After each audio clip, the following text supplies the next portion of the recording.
Alright, so I know a lot of y'all been asking for a Hakuda guide video, so I just finally decided to do it. I'm just give y'all some beginner, intermediate, and advanced tips, as well as the different Hakuda styles and which one's better and different ways to play Hakuda. So make sure to like and sub if you want more content, and yeah, let's get into it. Alright, so before you even get into the Hakuda tips, I know a lot of people have been asking me what's the best Hakuda style, and in my opinion, I'd probably say it's Quincy Hakuda because of the ward and true combos you can do, and even Kang is really good for Hakuda. Then next, I'd probably say it's between Shunko and Formless or Taekwondo. They're all good, you know. Soul Reapers have a lot of Shikais, there's a lot of diversity, you can do some good combos with some of the Shikais, and yeah. Then last place, it's not bad, but out of the bunch, I'll probably say Ankar Hakuda is like the worst right now because there's only like 2 to 3 good, decent reses that are good with Hakuda. Slash is decent, and it's not that great, it's just decent with Hakuda if you're wondering.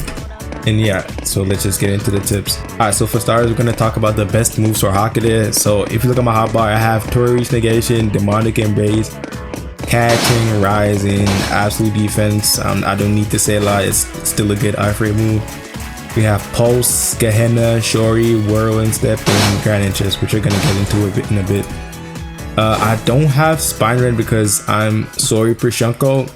I don't have enough for Spine Rend, but if you're like Formless or Taekwondo or Quincy or Ankar, you definitely need Spine Rend. It's a really good move, just like a get out of jail free card. Alright, so for Skillboxes, I'd say it depends on your race, for Soul Reaper at least, because in my opinion, I prefer playing with Shori on Soul Reaper because it's just like an up tilt since I'm playing Shunko. If you're a Wind Shunko, you might not need it, but yeah, it's a choice thing. But Gehenna, I'd say Gehenna is like maybe a must have because it's really good for combos. Death Flare is okay, I don't use Death Flare anymore. It's still a good block break, but I don't use it because it got nerfed. You can't use it to escape like catching dragon combos anymore, or like warding combos. So yeah, it's not as good as before, but it's still a good choice. Alright, so we're gonna start off with the beginner tips. So one thing I would say to beginners is to know what moves block break and what moves don't. So right now, as of recording this, Tori's doesn't block break anymore in the air and block breaks on the ground.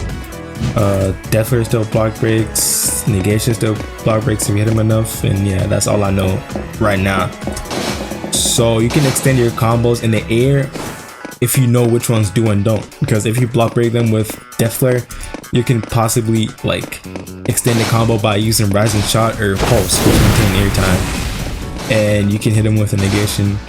But one thing I'd say is if Negation block breaks them, like maybe the first 2 hits, and you hit them again with the other Negation hits, it removes their stun time, so they're able to block again. So in that case, you could probably hit them with Death Flare to block break them again and just extend your combos. Then another tip I'll give, this one's mainly for maybe Formless, Quincy, and Ankar Hakuda.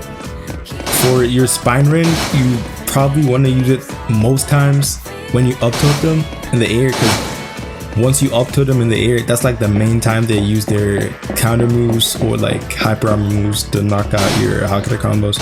So it's always nice to use your Spine Rend once you get them into the air. Or you can save your Spine Rend for after you block break an opponent, because it does damage them and it has like the most air time, so you can do some good combos with it. So now we're getting into the intermediate tips. You definitely need these tips to make Hakuda a lot stronger, and if you know these tips, you're gonna like dominate and rank her anywhere. So yeah, one thing you need to know is how to bait people into block and just confusing your opponents.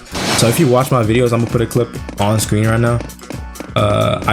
When I up tilt them, I pulse in the other direction to confuse the opponent into blocking, or just like messes them up because they think I'm like retarded or something. So yeah, I do it way more than I should because it's like a force of habit now, but you don't want to like keep baiting your opponent. You want to like do it once in a while. So the next thing you're gonna need to know is how to delay your combos as well as feinting, because I know a lot of people they don't know how to actually fight Hakuda. They just spam hold F, or once you get them into the air, they just hold F. So what you could do is once you get them into the air, just delay your combos. Don't do anything. You see they're definitely 9 out of 10 times they're gonna hold F for no reason, so you can just block break them and extend your combos from there. Or you can fit M1s. I don't see a lot of people fit M1s anymore. It's still a really good choice. who's trying to like bait people. Alright, so before we get into the advanced tips, I just want to talk about the two ways you can actually play Hakuda. So you can play Hakuda air oriented or ground oriented. Air Hakuda is just like getting him into the air, turret, negation, Spider-Man, block break, you know, all that. Just like mainly in the air, just keep him in the air and shit. It's okay, but like a lot of people know how to block, dodge, and just escape air Hakuda combos, which is why I think ground Hakuda is definitely way better now, because there's not a lot of shit you can do to escape ground Hakuda, especially on this build, because it's mainly ground. And I think that combo is there right now is true, so there's not a lot of shit you can do with that. And the only time I'm not playing on ground on this build is if I'm playing for my Gehenna, because you can do the air Gehenna into the ground Gehenna, which is really good in my opinion.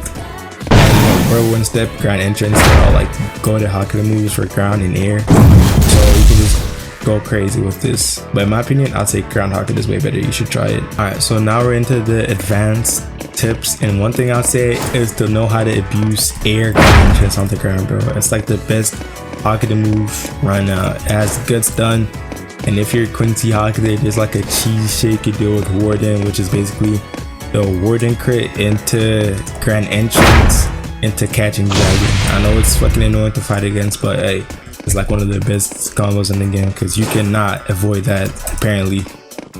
One thing I'd say is also for like negation. I don't know if I can do it on this hollow, but once you get into the air, anytime negation, you want to turn back so they can't parry the first hits of your negation because it has a long ass windup.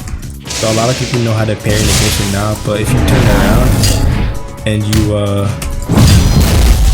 if you turn around and you use negation, they can't parry the first hit, so they get either block broken or they get hit by negation, which is really good. But all in all, there's a lot of shit you can do with Hakuda, and the more you play Hakuda, the more shit you find out you can do.